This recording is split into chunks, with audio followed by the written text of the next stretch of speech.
Então, pessoal, olha só.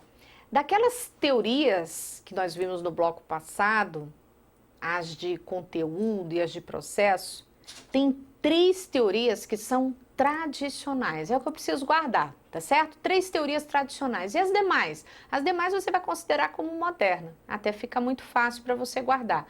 Quais são as 3 teorias tradicionais? Maslow, teoria da hierarquia das necessidades humanas. Friedrich Herzberg, que é a teoria dos 2 fatores, e a teoria X e Y de McGregor, tá certo? São as 3 abordagens tradicionais. As demais, você vai considerar tudo como abordagens modernas, ok? Vem aqui comigo, olha só. Reforçando, Maslow, quem mais? Herzberg e Gregor, tá certo? Essas são as denominadas teorias tradicionais, ok? É um tipo de classificação.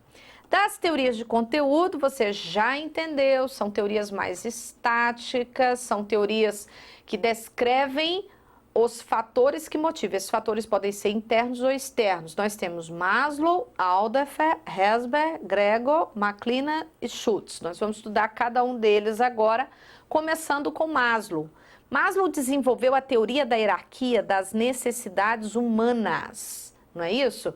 E ele fala de 5 categorias de necessidades. Ele fala das necessidades fisiológicas, das necessidades de segurança, das necessidades sociais, das necessidades de autoestima. Pode vir como ego ou pode vir também como estima, tá certo, pessoal? Olha só, isso depende muito de literatura. Isso pode vir como ego ou pode vir como estima, ok? E necessidade de realização pessoal ou também pode vir como necessidade de autorrealização. Então, realização pessoal também pode vir como autorrealização, ok? Autoestima, estima ou ego, realização pessoal ou autorrealização. Ou simplesmente necessidade de realização, ok? Então, aqui nós estamos falando das 5 categorias apresentadas por Maslow. Agora, Maslow ele vai dizer que essas necessidades, elas surgem de baixo para cima, tá certo? Tem questão de prova que vai ferir essa hierarquia. O próprio nome da teoria diz, é uma teoria da hierarquia. Aqui, se eu disser que, segundo ele, as necessidades surgem simultaneamente, está errado, é uma necessidade por vez. Primeiro as fisiológicas. Uma vez satisfeitas, surgem as de segurança. Uma vez satisfeitas, vão surgir as necessidades sociais. Satisfeitas, surgem as de estima. Satisfeitas, surgem a de realização pessoal. Então, elas vão surgir de uma forma hierárquica nessa ordem, tá certo? Importante também entender que essas 2 primeiras aqui, ó, da base, que são as fisiológicas e segurança, elas são primárias. São necessidades de baixa ordem, ok? São necessidades inferiores. Das necessidades sociais até o topo da pirâmide, aí nós estamos falando de necessidades secundárias, necessidades superiores, alta ordem. Então, de baixa ordem, fisiológica e segurança. De alta ordem, sociais, estima e autorrealização, tá? Estima e autorrealização. Então, tá aqui, ó. Essa é uma subdivisão. Então, ele divide em 5 grupos, fisiológica, segurança, sociais, estima e realização, e divide também em 2 grupos, as primárias e as secundárias, as de baixa ordem e as de alta ordem. É importante também, e isso vocês vão observar em questões de prova, que você saiba exatamente quais são as necessidades fisiológicas, que são essas básicas, né? Ah, isso tem a ver com fome, sede, sono, sexo, abrigo. Essas são as necessidades fisiológicas. As de segurança, sentir-se seguro dentro de uma casa, tá? Há formas mais elaboradas de segurança, como um emprego estável, um plano de saúde ou um seguro de vida, ok? Quando eu penso em salário, benefícios, né, como por exemplo, auxílio moradia, salário e benefício também entra aqui em necessidade de segurança, tá certo? Quando eu falo das necessidades sociais, ó, é amor. Então, se vier um item falando de amar e ser amado, você vai falar, isso é necessidades sociais. Afeto, afeição e sentimentos tais como de pertencer a um grupo ou fazer parte de um clube, ok? Fazer parte de algum grupo social. Ah, então isso é necessidade social. Já peguei itens de prova falando de amar e ser amado, né? E aparecia como necessidade de estima. Não, é necessidade social. Amor, afeto, afeição, ok? Agora, necessidade de estima, aqui passa por duas vertentes. O reconhecimento das nossas capacidades pessoais e o reconhecimento dos outros face à nossa capacidade de adequação às funções que desempenhamos. Por isso que a gente pode chamar também de autoestima, né? Então, as duas vertentes aqui apresentadas é porque estima ou autoestima ou ego, ela representa a autoconsideração, a autorreconhecimento, né? Uma pessoa que tem uma autoestima, ela se autovaloriza, e ser valorizado também pelo outro, que faz parte do ambiente. Então, por isso que a gente chama de estima ou necessidade de ego, valorização que vem de fora, e autoestima, que é a própria valorização, é a capacidade que a pessoa tem, né, de se autoestimar, se autovalorizar. Beleza? E aí a gente tem lá no topo necessidade de autorrealização, em que o indivíduo procura tornar-se aquilo que ele pode ser. Por isso que fala muito de atingir o potencial, né? Então, realização pessoal, autorrealização, é a necessidade que o indivíduo tem de atingir o potencial. Quando vem, então, crescimento, crescimento tem a ver com evolução, né? Sentimento de realização pessoal, sentimento de realização profissional, a questão da própria autonomia, né? Vontade de crescer, de atingir o potencial que a própria pessoa tem. Daí, nós estamos falando de 5 categorias de necessidades, entendendo que é preciso que a necessidade abaixo esteja satisfeita para que surjam as necessidades mais elevadas, tá certo? Um pouquinho mais adiante, vamos falar aqui de uma outra abordagem, que é a teoria ERC desse teórico aqui, ó, Alderfer. Pode vir ERC ou ERG, vocês vão entender. Essas letras iniciais aqui referem exatamente às necessidades que Alderfer traz. Ele fala de necessidade de existência, ele fala de necessidade de relacionamento e ele fala de necessidade de crescimento, ok? Por que ERG também? Porque crescimento em inglês, grow, ok? Então, existência, relacionamento e crescimento. O Alderfer, a gente estudou com Maslow, discípulo de Maslow, ok? Em determinado momento dos estudos, ele percebeu, linha de raciocínio, né, de pesquisa dele, que as necessidades podiam surgir mais de uma ao mesmo tempo. Maslow discordou, fechou a linha de raciocínio dele dentro da proposta da hierarquia que eu apresentei para vocês. E aí Alderfer resolveu criar uma teoria, na realidade relativizando a pirâmide de Maslow, dizendo que mais de uma categoria de necessidade pode surgir ao mesmo tempo. Então ele pegou aquelas 5 necessidades de Maslow e transformou em 3: existência, relacionamento e crescimento, ok? Quando ele fala de existência, ele está falando das fisiológicas e segurança de Maslow. Quando ele fala de relacionamento, ele está falando das sociais e de estima de Maslow.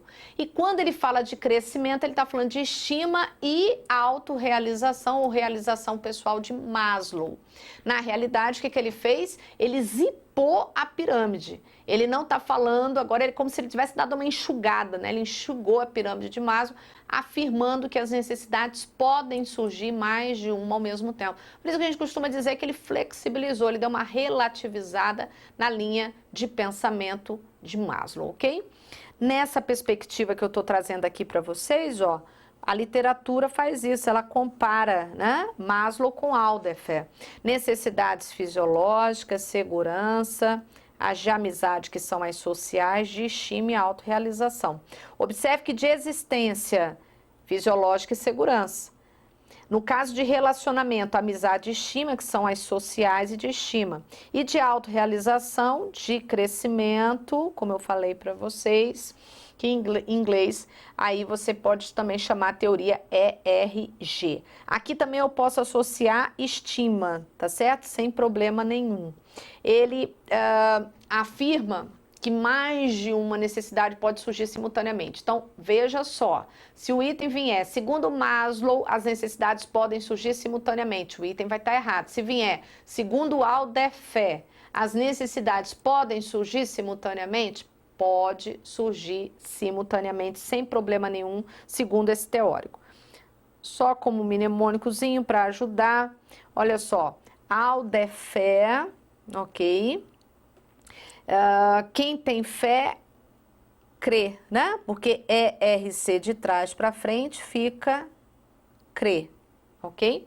É importante, a gente vai estudar um pouco mais à frente uma outra teoria que também fala de 3 necessidades e as bancas já misturou a Alderfer e McClelland, que é um outro teórico que também cita necessidades humanas, ok? Então guarda isso. Quem tem fé, crê. Alderfer, crê, tá certo? São as 3 necessidades apresentadas por ele. Bom, e aí agora a gente vai falar de um outro teórico bastante cobrado em concurso, que é o Frederick Herzberg. Herzberg desenvolveu uma teoria chamada de teoria dos 2 fatores, ou teoria bifatorial, também pode ser denominada assim. Ele vai dizer que existem 2 fatores que interferem no desempenho das pessoas. Um ele denomina de fator motivacional, o outro ele denomina de fator higiênico. O motivacional é um tipo de fator mais interno, ele é intrínseco. O fator higiênico é um tipo de fator externo. Então ele vai dizer, ó, tem 2 fatores que vão interferir no desempenho. Os internos e os externos. O interno é denominado fator motivacional, o externo é denominado fator higiênico. A literatura vai dizer que esses fatores higiênicos aqui, gente, eles estão ligados ao ambiente, ok? E esses fatores aqui motivacionais, eles estão ligados ao conteúdo do trabalho, é ao trabalho em si, tá certo? Então, os externos estão ligados ao ambiente e os motivacionais estão ligados ao conteúdo do trabalho. Então, ó, é o trabalho em si, realização de algo importante, exercício da responsabilidade, possibilidade de aprendizagem e crescimento. Posso acrescentar aqui, ó, autonomia. Posso acrescentar aqui reconhecimento.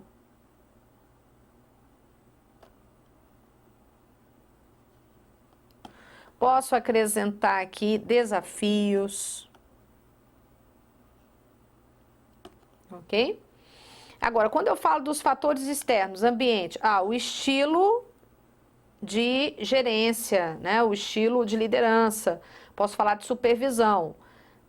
Relações pessoais, as pessoas estão no ambiente, então o relacionamento que eu tenho com as pessoas que estão no ambiente, os salários, benefícios, as políticas de administração de recursos humanos, condições físicas de segurança do trabalho. Então as condições de trabalho, salário, os benefícios. Posso incluir aqui as políticas, as normas, as políticas e normas da organização, ok?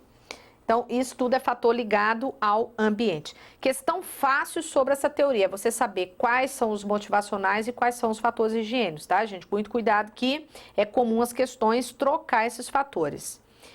Dentro dessa perspectiva, né, é importante a gente entender que, segundo esse teórico, esses fatores motivacionais que são internos, esses que nós vimos, crescimento, realização, reconhecimento, e esses fatores externos, como salário, benefícios, condições de trabalho, né?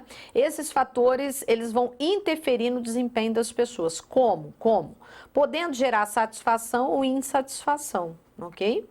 Os fatores motivacionais, por exemplo, o Herzberg vai dizer assim, ó, são fatores que geram satisfação. Eles são satisfacientes, ok? Guarda isso. Ah, esses fatores motivacionais são satisfacientes.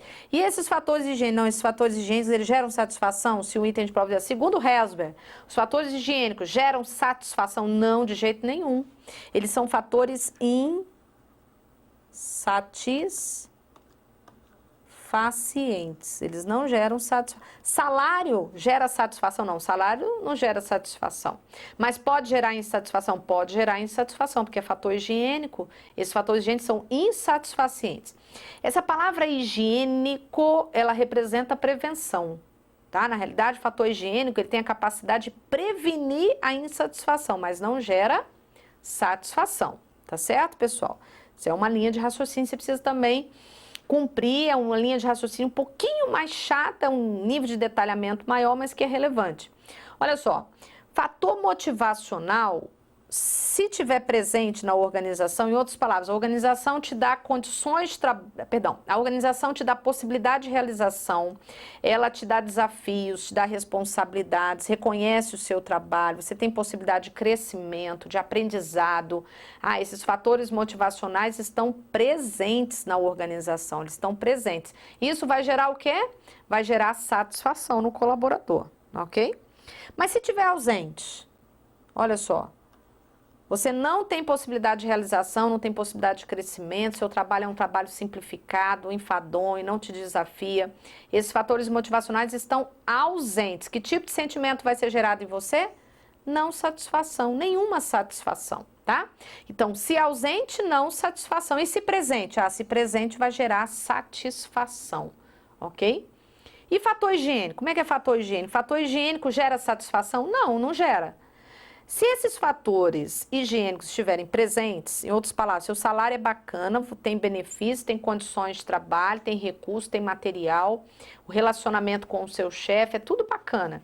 Esses fatores estão presentes? Estão. Gera satisfação? Não. Gera não insatisfação, nenhuma insatisfação. Porque eles estão o quê? Presentes.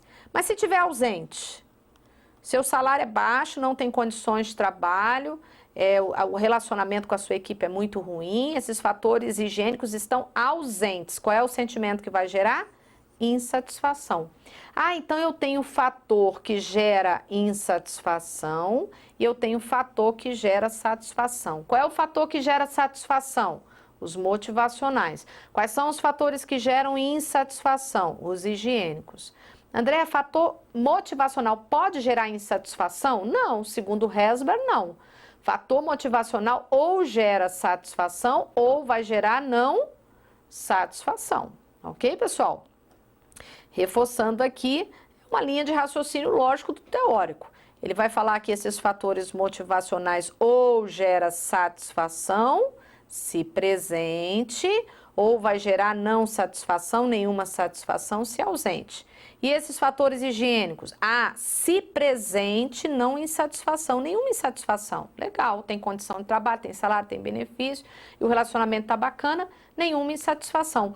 Mas se ausente, salário ruim, não tem condições de trabalho, o relacionamento não tá legal. Agora sim, o profissional vai ficar insatisfeito.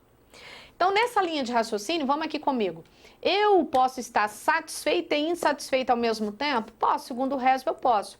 Eu estou satisfeita com os fatores motivacionais, tá certo? Que eu tenho possibilidade de crescimento, possibilidade de realização, me sinto desafiada com o meu trabalho, me sinto reconhecida. Mas eu estou insatisfeita porque o meu salário não é bom, não tem condições de trabalho e o relacionamento com os colegas não está legal. Ah, então eu estou satisfeita, porque são os motivacionais que geram satisfação, mas ao mesmo tempo eu estou insatisfeita. Os fatores que levam à satisfação, que são os motivacionais, não são os mesmos que levam à insatisfação, que são os fatores o quê? Higiênicos. Então o profissional ele pode estar satisfeito e insatisfeito simultaneamente, sem problema nenhum, tá certo, pessoal? Nessa linha de pensamento do Herzberg. Aqui eu estou te apresentando a lupa do Herzberg, tá bom? Você vai analisar esse item porque a questão está dizendo, segundo a teoria dos dois fatores. Mas se não está mencionando segundo a teoria dos dois fatores, você não vai usar a lupa dele, né? É o que acontece muitas vezes quando o aluno faz confusão. Ai, professora, mas eu peguei a questão e falava lá da remuneração como prática motivacional, mas remuneração é salário, e salário não é fator motivacional, salário e benefício são fatores higiênicos, e falou de prática motivacional, por isso que eu achei que o item estava errado. E nada tem a ver, a questão não estava falando da teoria dos dois fatores, a questão estava falando lá das práticas motivacionais, que envolve a motivação intrínseca e a motivação extrínseca, tá certo? É só se a banca mencionar, segundo a teoria dos dois fatores, que essa lógica da satisfação e insatisfação, fator motivacional gerando satisfação, fator higiênico podendo gerar insatisfação, aí sim. Na realidade, nessa linha de raciocínio, para que eu evite a insatisfação, eu tenho que pagar bom salário, oferecer condições de trabalho, benefício e melhorar o relacionamento interpessoal. Isso para prevenir a insatisfação. Mas, segundo o Resber, eu não gero satisfação pagando bem um profissional. Eu previno a insatisfação dele, tá certo? Mas se eu quiser gerar motivação nele, segundo o Resber, trabalho desafiador, possibilidade de crescimento, aprendizado, autonomia, reconhecimento. Se eu trabalhar com esses fatores motivacionais, aí sim eu levo o nível de satisfação, o nível motivacional dele. Tranquilo o raciocínio? Então vamos aqui, dar continuidade, nós vamos fechar esse bloco com mais uma teoria, que aliás, vamos só ver aqui um itemzinho antes disso, olha só para que a gente possa, de alguma forma, visualizar como que isso poderia ser cobrado. De acordo com a teoria dos dois fatores, motivação e higiene, o oposto de satisfação não é a insatisfação. E não é mesmo, né, segundo essa teoria. Ainda segundo essa teoria, a eliminação dos aspectos de insatisfação no trabalho. Vamos falar do que é eliminar esses aspectos. Olha, a gente está eliminando, o salário era baixo, a gente melhorou o salário, não tinha condições de trabalho, a gente está oferecendo condições de trabalho. Relacionamento era ruim, a gente começou a trabalhar o clima organizacional, o relacionamento melhorou. A gente eliminou os aspectos de insatisfação, não é isso?